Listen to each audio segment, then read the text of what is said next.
Hello, James Moffitt here with Father's Refuge podcast. This is episode number 2.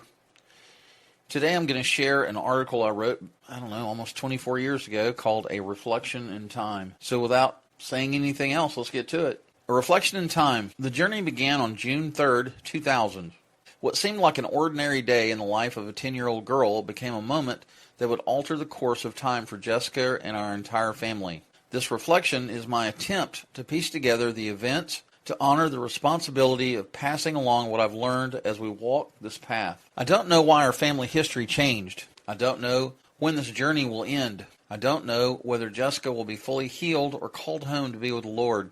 There are many uncertainties, but I do know this: God is in control. He is the author and finisher of our lives and our faith. He already knows the outcome, and we, as a family, have committed to walk this road together, no matter where it leads. On June 3rd, our lives collided headfirst with the concrete wall of change. Jessica's cancer diagnosis cracked the very foundation of our family's security. Families are held together by love, purpose, and the assurance that we belong to one another. But uncertainty and radical change can fragment even the strongest bonds. In May of 2000, our family was active, engaged, and unsuspecting.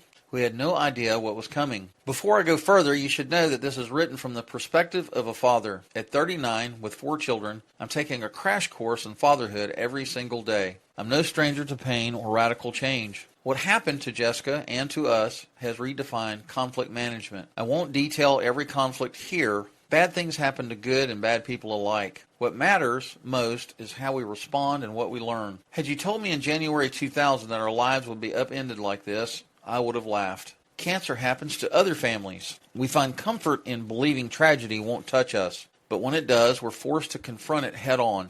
And if we've paid attention to the suffering of others, we're better prepared, not only to endure our own trials, but to help others through theirs. It's been said no man is an island. I would add, no family is an island either. We're placed in communities, first our families, then our workplaces, churches, and social circles. And in those communities, our reactions and our lessons matter. Most of us have the capacity to respond and learn when life gets hard.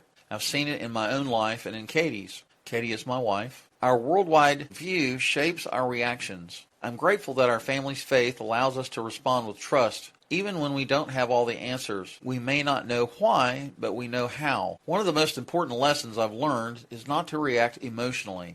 Feelings can lead us down a path of confusion and despair. The best reaction is often no reaction, at least not until we've taken time to listen and learn.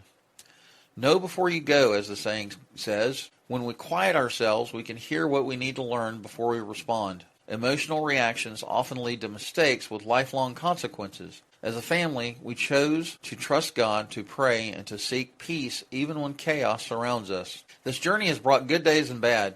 We've learned to respond to each other with intention. Some days emotions overwhelm us. We yell at God or at each other. But because our faith is rooted in Christ, those days are rare. And even in the rawest moments, we find grace. I believe life is filled with repetitive routines we call normal. But within those routines are moments of revelation, epiphanies that teach us something deeper. If we're not quiet and attentive, we'll miss them. Watching Jessica face this journey with quiet courage has been one of those moments. Born nearly 3 months premature in 1990, she's faced life-threatening challenges from the start. Her strength inspires others. A woman at church recently told me that Jessica's faith helped her face her own medical trials with courage. Over the past 10 years, we've seen countless people pray for Jessica, some who we've never met. We've received support, encouragement, and love from strangers and friends alike. Organizations like Make-A-Wish Foundation and Give Kids the World Village gave us precious time together in Orlando, Florida.